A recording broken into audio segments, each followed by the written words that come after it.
विपक्षी दलों का गठबंधन INDIA एकजुट होने से पहले ही बिखर रहा है। ये हम नहीं कह रहे हैं, बल्कि इस बात के अब प्रमाण मिल चुके हैं कि INDIA में फूट पड़ चुकी है।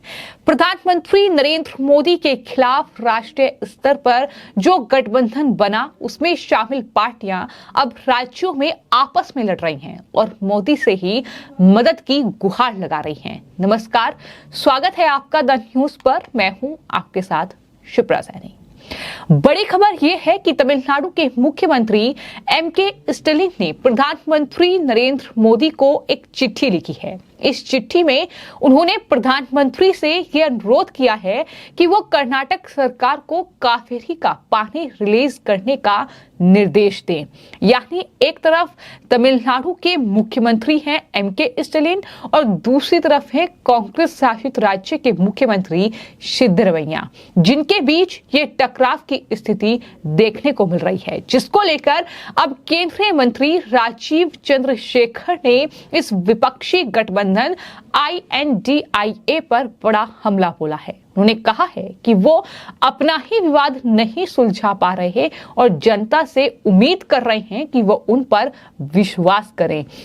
यानी साफ तौर पर उन्होंने ये कहा है कि एक तरफ मोदी के खिलाफ आप एकजुट हो रहे हैं और राज्यों में आप आपस में लड़ रहे हैं, तो जनता आप पर कैसे भरोसा करेगी? ये बड़ा सवाल केंद्रीय मंत्री की ओर से पूछा गया है। जाहिर तौर पर राष्ट्रीय स्तर पर जो विपक्षी दलों का गठबंधन बना है वो है INDIA, जिसमें DMK शामिल है, कांग्रेस समेत 26 दल शामिल हैं। वहीं तमिलनाडु में DMK और कांग्रेस पार्टी गठबंधन में है, लेकिन DMK के प्रमुख अब MK स्टालिन कर्नाटक में कांग्रेस सरकार को कावेरी जल छोड़ने का निर्देश देने के लिए प्रधानमंत्री को लेटर लिख रहे हैं। इतनी मुश्किलें जो हैं वो विपक्षी गठबंधन के जो दल हैं उनके नेताओं के लिए बढ़ रही हैं। तो ऐसे में अब सवाल ये है कि क्या प्रधानमंत्री नरेंद्र मोदी अब DMK और कांग्रेस के बीच की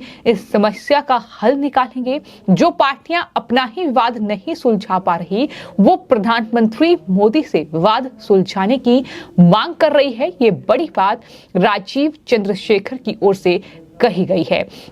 तो जिस तरीके से तमिलनाडु के मुख्यमंत्री MK स्टालिन की ये चिट्ठी सामने आई है, इस पर अब सवाल उठने लगे हैं। राजीव चंद्रशेखर ने ये कहा कि INDIA यानी UPA की दो वंशवादी पार्टियां कांग्रेस और DMK जो सिर्फ इसलिए एक साथ आए क्योंकि वो प्रधानमंत्री नरेंद्र मोदी से नफरत करते हैं और अपना परिवार बचाना चाहते हैं।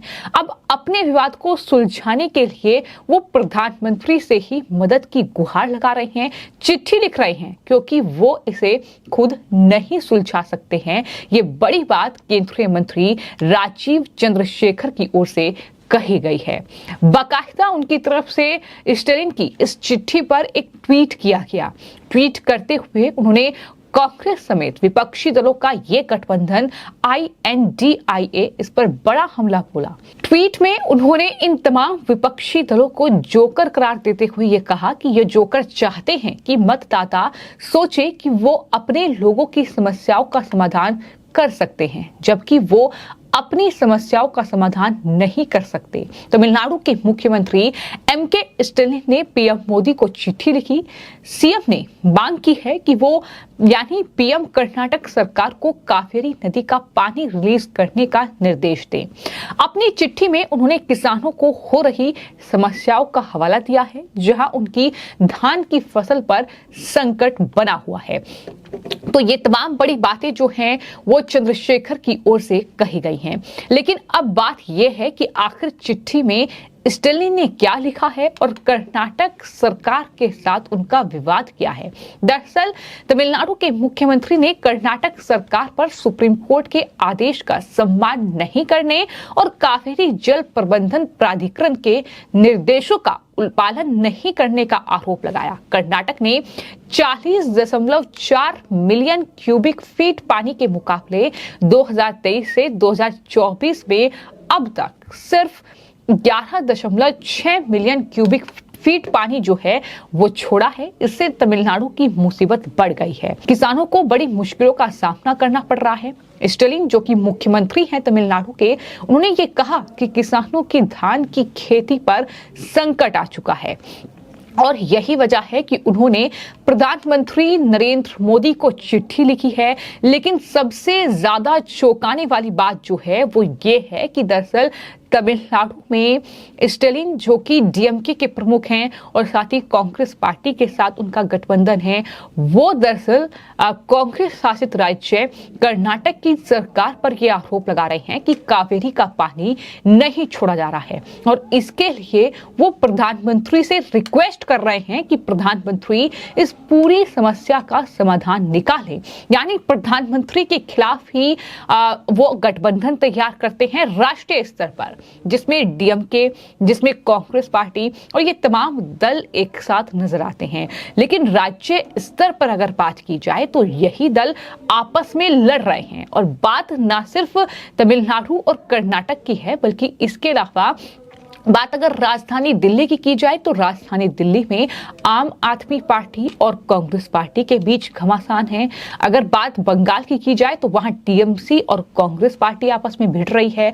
तो अलग अलग राज्यों में अलग अलग चीजें देखने को मिल रही हैं। पंजाब की अगर बात की जाए तो वहां तो कांग्रेस पार्टी के नेताओं ने आम आदमी पार्टी के खिलाफ मोर्चा खोला हुआ है। तो ये है इनकी राज्य स्तर पर कहीं ना कहीं हालात ये बने हुए हैं विपक्षी इन दलों के लिए, जो कि गठबंधन में राष्ट्रीय स्तर पर जो गठबंधन हुआ है उसमें एक साथ हैं। और यही वजह है कि केंद्रीय मंत्री राजीव चंद्रशेखर ने ये बड़ा हमला जो है वो इन तमाम विपक्षी दलों पर बोला है और कहा है कि अगले साल 2024 में लोकसभा चुनाव में बीजेपी की अगुवाई वाली एनडीए को टक्कर देने के 2 दर्जन से भी ज्यादा पार्टियों ने गठबंधन किया है। इस गठबंधन का नाम INDIA रखा गया है। इसको लेकर सत्ता पक्ष कांग्रेस और अन्य पार्टियों पर हमलावर है।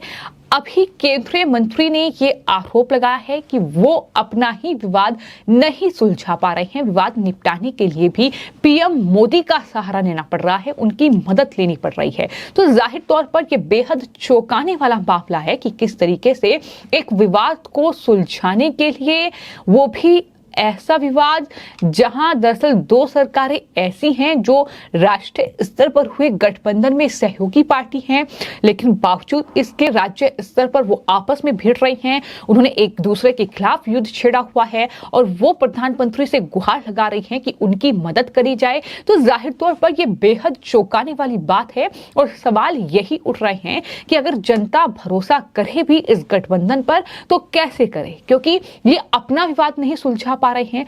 अगर कल को इनकी सरकार बन जाती है तो कैसे ये देश की समस्याओं का हल निकालेंगे, ये बड़ा सवाल है। अगर जनता इनको मत भी देती है तो कैसे राज्य में ये जो मसले हैं इनको सुलझाएंगे, क्योंकि आज अगर प्रधानमंत्री से गुहार लगाई जा रही है राज्य के इस पूरे मैटर को लेकर, तो आप अंदाजा लगा सकते हैं कि किस तरीके के हालात जो है वो आने वाले वक्त में बन सकते हैं। फिलहाल आपकी इस पूरे मामले पर क्या राय है, हमें कमेंट बॉक्स में जरूर लिखें और चैनल को सब्सक्राइब करें। धन्यवाद।